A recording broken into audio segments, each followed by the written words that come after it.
স্বজন হারানোর বেদনা তারাই বোঝে যাদের হারিয়েছে।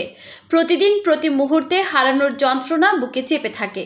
অনেক সময় শোক কাটিয়ে উঠতে পারলেও তাদের স্মৃতি ভোলা যায় না। সব সময় মনে হয় স্বজনকে যদি আরেকবার দেখা যেত, মনের জমে থাকা কথাগুলো বলা যেত, পাশাপাশি সময় কাটানো যেত, এমন অনেক ইচ্ছা মনে নাড়া দেয়।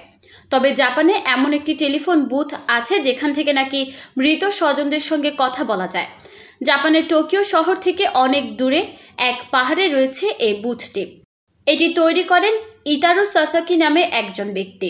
তিনি তার এক নিকট আত্মীয়ের মৃত্যুতে খুব কষ্ট পেয়েছিলেন। তার শোক কাটিয়ে উঠতে দূরে এই পাহাড়ে এসে বসে থাকতেন। তিনি এই বুথটা তৈরি করেন এবং সেখান থেকে তার সেই আত্মীয়কে মিছে মিছে ফোন করেন, মনের কথা বলেন। এভাবে কিছুটা স্বস্তি বোধ করতেন তিনি। 2010 সালে প্রথম এমন সংযোগবিহীন টেলিফোন বুথ তৈরি করেন, যাকে ইতারো বলেছেন উইন্ড ফোন। বাতাসে ভেসে না বলা কথা পৌঁছে যাবে প্রয়াত প্রিয়জনের কাছে, এমন ধারণা থেকেই এই নামকরণ। কাচের তৈরি টেলিফোন বুথে রয়েছে আদিকালের কালো রঙের এক টেলিফোন। সামনে নোট বই, সোনালি রঙের ডায়ালে ব্যবহারের দাগ স্পষ্ট। এখানে এপারের লোকেরা কথা বলেন ওপারের লোকদের সঙ্গে। 2011 সালের ভূমিকম্প ও সুনামিতে জাপানের তোহোকু শহরে প্রাণ হারায় প্রায় 15,000 মানুষ।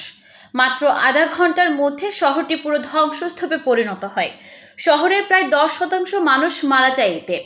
তখন থেকে জনপ্রিয়তা পায় উইন্ড ফোন। হাজারো মানুষ প্রতিদিন উইন্ড ফোনের কাছে ভিড় করতে থাকে। প্রিয়জনকে না বলা কথা ভাসিয়ে দেন হাওয়ায়। প্রিয়জনকে না বলা কথা বলেন এখানে এসে। মৃত স্বজনদের সঙ্গে কথা বলে কান্নায় ভেঙে পড়েন, মন হালকা করেন মনের কথা বলে।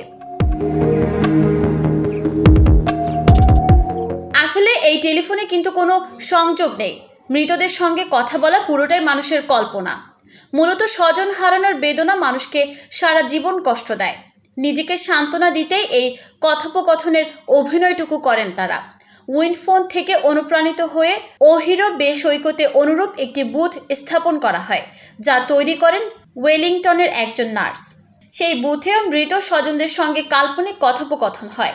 ধীরে ধীরে এই বুথটিও জনপ্রিয় হয়ে উঠেছে। নিউজ ডেস্ক, চট্টগ্রাম সময়।